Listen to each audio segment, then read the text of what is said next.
You can't have absolute silence. It's just impossible.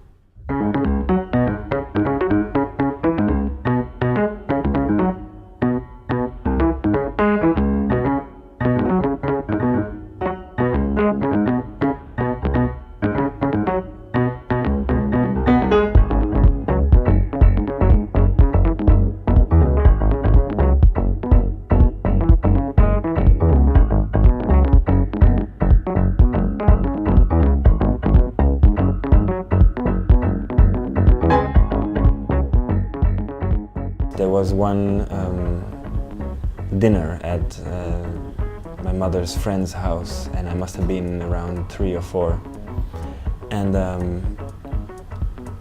they put on a record, they put on some music, and I said Vivaldi. And everybody was so impressed because I recognized Vivaldi and made my mother very proud. But then I thought actually it was the Four Seasons, which everybody knows and which had probably been playing at my house non-stop. And so I think this is my earliest recognition of some music that I heard, some ambient music that was around me and that I realized as being a particular sound. But then I also remember having a very old and bad upright piano, and I really loved to play kind of with my feet, you know. Was walking over the piano. It was the kind of piano you could do that because it was over 100 years old. And I liked the sound of what came out of the piano when I was walking. Like big fat clusters, big ugly chords. And at some point I started playing with the fingers, so.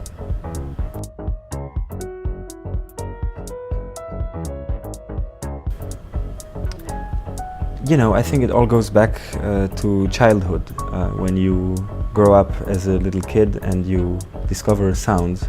For me it was definitely, for one part, old music, Baroque, Bach, Vivaldi, everything before.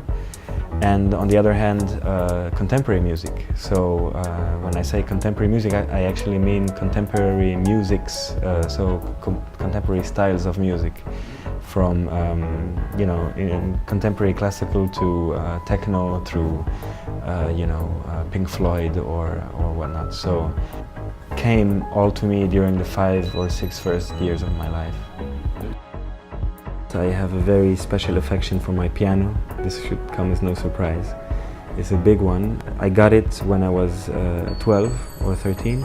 And then I moved out of the house, and it was at home for 10 years without being played.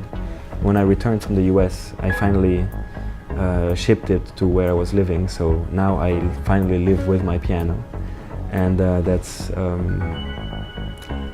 actually very nice because it's my companion. I heard Tangerine Dream or Kraftwerk or Jean-Michel Jarre, things like that, at home when I was a little boy. And then it must have been 1997, 98 when I realized there was something like house music or techno music. And that's when I realized, oh, but I know these sounds. I know the synthesizer. I know how it sounds. And so when I first really started to listen to techno music, was mostly Detroit techno, mostly Carl Craig and Jeff Mills and things like that. But it was again because I had this feeling that I knew the sound of the synthesizer. I had come across it before, so it was like a rediscovery, really. My understanding of what I tried to do for this album, I would say find a kind of hybrid ideal between electronic and acoustic music. So it could be idiosyncrasy, you know.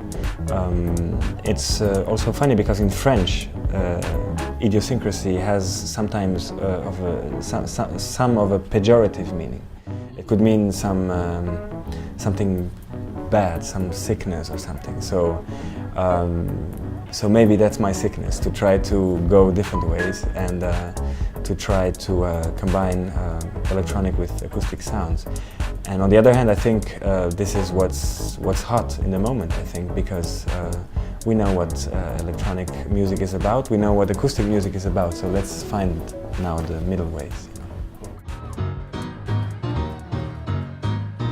sound or music is everywhere. It's around always. Silence, absolute silence is actually impossible, and that's what John Cage found out when he went to a special room which is completely soundproof. And he said, actually, when you have complete silence, you still hear your heartbeat and you hear the blood pumping through your veins. So you can't have absolute silence. It's just impossible.